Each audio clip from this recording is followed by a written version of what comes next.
Bismillahirrahmanirrahim. Assalamualaikum warahmatullahi wabarakatuh. Alhamdulillah rabbil alamin wal aqibatu lil muttaqin wala udwana illa 'alal zalimin. Asyhadu an la ilaha illallah wa la syarika lahu wa asyhadu anna Muhammadan abduhu wa rasuluh. Allahumma salli ala Muhammad wa ala alihi wa ashabihi wa man tabi'ahum bi ihsani ila yaumiddin. Amma ba'd. Hadirin hadirat Bapak Ibu sedang jemaah yang berbahagia, bersyukur kita kepada Allah Subhanahu wa taala dalam limpahan rahmat karunia-Nya. Siang yang berbahagia ini Allah masih anugerahkan kita kesempatan untuk kembali bersua di tempat yang mulia ini. Dan mudah-mudahan tentunya seluruh amal ibadah yang kita lakukan diterima oleh Allah Subhanahu wa taala. Salawat beruraikan salam tercurahkan pada baginda alam Nabi Muhammad sallallahu alaihi wasallam, dan mudah-mudahan tentunya kita berharap menjadi golongan orang-orang yang mendapatkan syafaatnya. Hadirin Bapak Ibu sedang jemaah yang berbahagia, pada kesempatan singkat hari ini kita akan berbicara tentang sebuah sikap jujur. Ada hal yang pernah diungkapkan oleh Al-Hafiz Ibnu Hajar Ibnu Rajab Al-Hambali dalam kitabnya Zailu Taqabitil Hanabilah. Dia menceritakan dan menulis tentang biografi seorang ulama ataupun qadi, atau sekarang disebut dengan hakim, yang bernama Abu Bakar Muhammad bin Abdul Qadi Al-Baghdadi. Dia mengatakan sesungguhnya Abu Bakar Muhammad pernah tinggal di Mekah. Kemudian dia hidup di sana beberapa masa. Pada satu saat ia mengalami hal yang sangat luar biasa laparnya. Tidak ada uang yang akan membeli untuk roti, dan tidak ada pula roti yang akan dimakan. Maka pada saat itu dia sedang kesulitan, dan di dalam kesulitan itu dia menemukan sebuah bingkisan, yakni kain sutrah, kemudian yang dibalut pula dengan talinya dari sutrah. Maka barang yang ditemukan itu dibawa pulang. Ketika sampai di pulang, maka Abu Bakar Muhammad membuka apa isi bingkisan itu. Betapa terpelalaknya matanya ketika tali dari bingkisan itu dibuka, maka sesungguhnya bingkisan itu penuh dengan mutiara. Subhanallah, sesuatu yang tidak dia bisa bayangkan. Tapi tentunya barang itu dia temukan, pasti pula ada yang si pemiliknya. Maka Abu Bakar Muhammad mengatakan, tak lama setelah itu ia pun meninggalkan rumahnya. Kemudian di tengah jalan ada orang-orang yang senantiasa menyampaikan, barang siapa yang menemukan barangku yang hilang, maka dia akan saya berikan imbalan 500 dinar. Apa yang dibayangkan oleh Abu Bakar Muhammad, bahwa ini adalah kesempatan untuk mendapatkan uang, dan itu halal, dan itu dia bisa pergunakan untuk mencukupi kebutuhan pokoknya hari itu. Maka setelah Abu Bakar Muhammad bertemu dengan dia, maka Ibnu Rajab mengatakan dia pun dibawa ke rumahnya. Begitu sampai di rumahnya dia bertanya, apakah engkau kehilangan barang? Maka si pemilik mengatakan iya. Kalau itu ceritakan kepada kami apa kriteria atau ciri barang yang hilang tersebut. Laki-laki yang kehilangan barang itu akhirnya menceritakan satu persatu.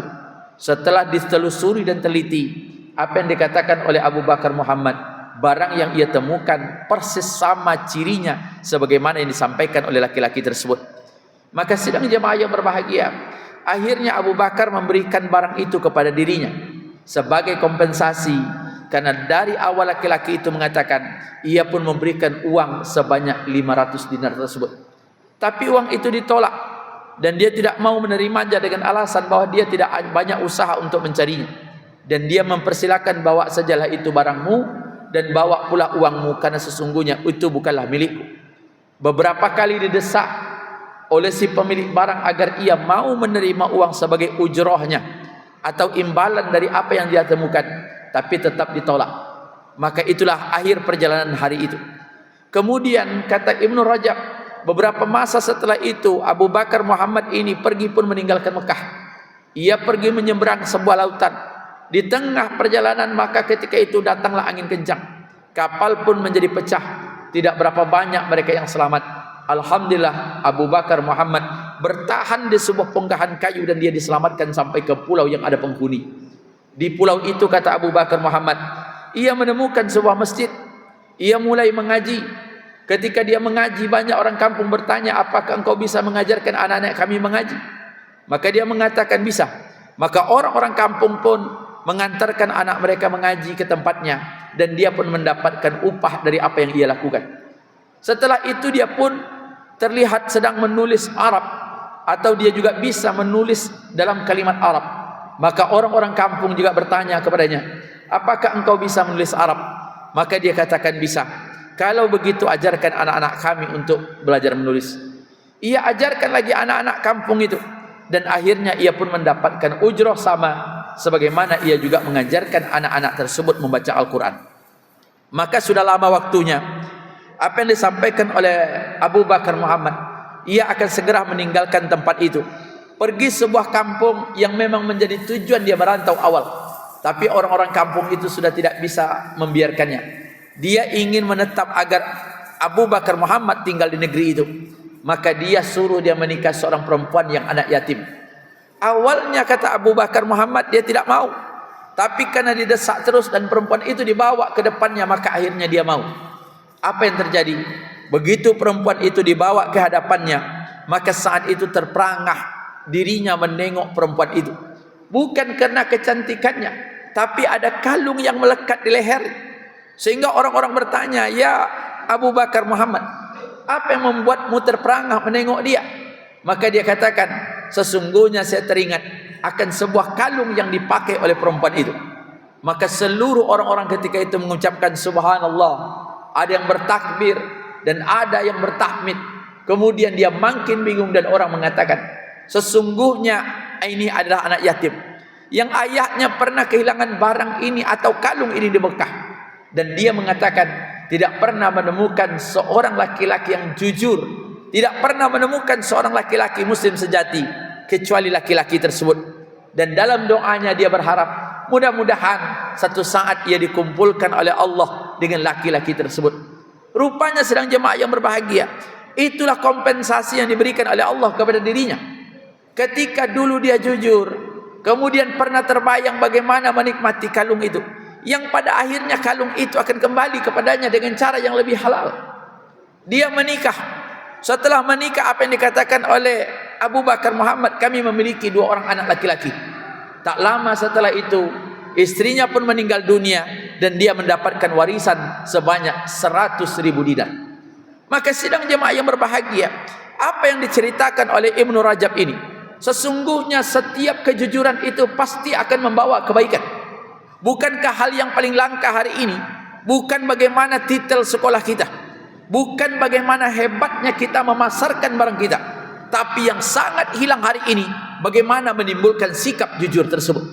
Maka apa yang pernah diungkapkan oleh Nabi dalam hadisnya, alaikum bisidqi fa inna sirqa yahdi ilal birri wa innal birra yahdi ilal jannah. Hendaklah kalian jujur, karena jujur itu akan membawa kepada kebaikan. Dan kebaikan itu kata Rasulullah akan membawa kepada surga. Sebaliknya apa yang dikatakan oleh Nabi, iyyakum wal kadzib, berhati-hati kalian dengan kebohongan. Apa yang menghancurkan negeri ini bukan karena kita tidak ahli ekonomi, bukan karena kurangnya sumber daya alam kita, tapi mengapa negeri ini hari ini sedikit bermasalah? Karena satu hal, bahwa kita bermasalah dengan kejujuran. Maka sidang jemaah yang berbahagia, ada sebuah majalah yang mungkin tidak selamanya kita sepakat. Majalah Amerika Serikat ini bernama Reader Digest. Dia membuat penelitian mana di antara negara yang jujur di dunia ini. Jadi dibuatnya dari 130 negara, kemudian ditelitinya dengan sampling yang begitu sama, kemudian mereka memberikan kesimpulan. Walaupun maaf, mungkin tidak seluruhnya kita bisa nerima. Dibuatlah urutan negara-negara orang-orang yang jujur.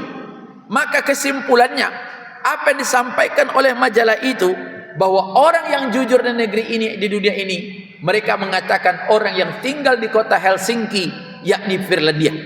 Apa yang menjadi patokannya? Patokannya mudah, Pak. Dia buat yang namanya dompet. Semua dompet di negara itu isinya sama nominalnya. Kemudian dibuatlah di dalam dompet itu ada nomor handphone. Dibuat pula pemilik nomor handphone.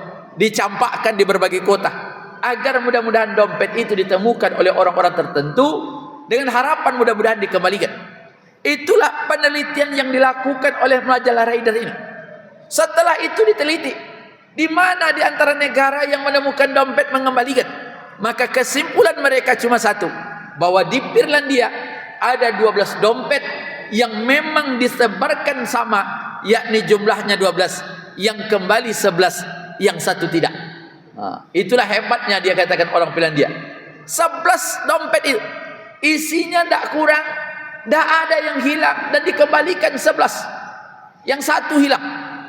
Nah ketika dicampakkan di Indonesia, alhamdulillah tidak ada yang kembali. Ini masalah. Maka dia letakkan apa yang terjadi. Indonesia itu negara yang dianggapnya di bawah sedikit. Dengan nilai kita hanya 16, di atas kita Somalia. Jadi apa dikatakan? Negara yang maaf ceritanya, yang memang itu terkenal sebagai perompak laut adalah Somalia. Dan di atas Somalia itu dibuatnya kita, Pak. Kita nak mengatakan enggak mungkin, enggak juga bisa. Tapi nak mengatakan tidak, kita juga tidak bisa menolak. Karena mereka melakukan penelitian. Dan setiap penelitian itu bisa dibatalkan apabila ada penelitian yang baru. Itulah metode ilmiah dalam pandangan manusia.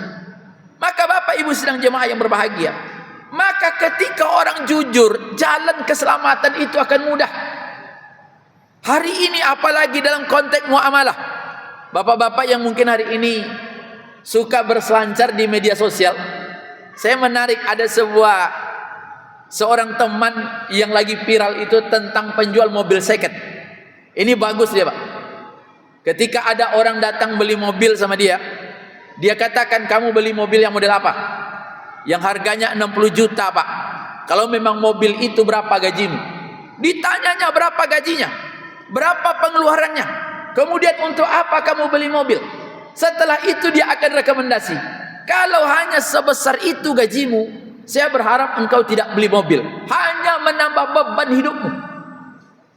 Ada orang yang bisa nerima, tapi ada yang mengatakan dia tidak bisa nerima. Kalau tempat kita ada orang beli mobil, apakah mungkin kita akan tanya, kalau bapak maaf gajinya 5 juta, saya sarankan bapak tidak usah beli mobil, hanya membuat beban berat keluarga saya. Insya Allah tidak laku mobil ini, Pak. Ini orang dikatakan, kalau gajimu 5 juta, nggak usah beli mobil, perawatannya mahal, kemudian maaf, kosnya juga tidak sedikit. Jangan-jangan nanti setelah engkau beli mobil, beban beratmu bertambah dan engkau ingin bahagia malah menambah menderita. Orang-orang ketika itu hanya bertanya kepada si penjual, mengapa engkau ungkapkan itu? Apakah engkau tidak takut nanti barangan dagangmu tidak laku? Maka apa yang dia katakan? Maaf, saya yakin rezeki itu datangnya dari Allah. Orang datang gak jadi beli, gak ada masalah. Tapi dia katakan ketika orang datang, saya sampaikan, saya edukasi, saya didik dia. Untuk apa dia beli? Kemudian dia katakan, kalau engkau beli mobil ini kekurangannya. Kalau engkau beli ini resiko yang akan tanggung. Sehingga begitu dia puas mendengarkan apa yang saya sampaikan, saya akan berikan pilihan. Apakah dia akan melanjutkan membeli mobil saya atau tidak? Atau kalau dia kurang senang, maka saya akan katakan, silakan beli ke tempat-tempat yang lain yang engkau lebih yakin dengan. Apa yang dikatakan? Alhamdulillah, saya tidak pernah kekurangan rezeki. Inilah sebuah kejujuran. Maka apa yang pernah diungkapkan oleh Ibnu Qayyim Al-Jauziyah, iman itu dasarnya adalah kejujuran, nifak itu dasarnya adalah kebohongan. Maka ketika orang tujuan hidupnya hanya untuk dunia, dia tidak akan menjadi orang yang jujur. Apa yang terjadi hari ini sedang jemaah yang berbahagia? Betapa banyak kasus-kasus yang hari ini terjadi dengan pemalsuan. Subhanallah, kita lihat kasus yang terbesar hari ini yang digelar oleh Polda tentang SPPT fiktif itu, tentang tiket tahun anggaran APBD di Sekretariat DPRD Provinsi Riau. Itu sampai 35.000 tiket, yang hanya ada buktinya cuma 1.300, menelan kerugian yang tidak sedikit, 130 miliar. Yang hari ini Polda dengan itikat baik menunggu uang itu. Siapa yang telah kebagian? Melibatkan ASN, kemudian orang-orang honorer, kemudian staf ahli, yang mereka kebagian sampai 100 sampai 300 juta, yang hari ini harus dikembalikan. Bahkan maaf, yang tidak tanggung-tanggung, mengapa artis pun mendapatkan aliran dana dari APBD Provinsi Riau? Masalahnya cuma satu, kejujuran yang hilang. Maka ketika kejujuran hilang, selesai hidup itu. Maka apa yang selalu dikatakan Al-Quran itu, sesungguhnya Allah itu senantiasa bersama orang-orang yang jujur. Tadi Nabi mengatakan, seandainya kalian jujur, insya Allah kebahagiaan akan menemui kalian, dan kita akan mendapatkannya. Apalagi maaf, dalam konteks kita pedagang, jual beli selalu ditawarkan oleh Islam. Seorang pembeli dan pedagang masih bisa negosiasi untuk menentukan kekurangan dan kelebihan sampai mereka berpisah dari sistem jual beli. Mudah-mudahan Bapak Ibu sedang jemaah yang berbahagia, mari kita kedepankan kejujuran, karena sesungguhnya tidak ada rumus yang mengatakan orang jujur itu menderita. Bahkan sebaliknya kita bangga ketika kejujuran itu tertanam, maka insya Allah Allah akan memberikan rizki yang lebih baik, hidup yang lebih tenang, tidak akan dikejar oleh dosa. Karena maaf ketika kita salah, apalagi berbohong, dosanya bisa jadi tidak dimaafkan. Karena bisa jadi kita berdagang di hari ini, tidak semua orang yang kita melakukan jual beli tahu di mana tempatnya yang mungkin satu saat kita bisa untuk minta maaf kepadanya. Sekali lagi, mari kita tanamkan sifat jujur untuk membangun negeri yang kita cintai ini, dan mudah-mudahan tentunya kita berharap Allah memberikan yang terbaik. Mudah-mudahan ada manfaatnya. Assalamualaikum warahmatullahi wabarakatuh.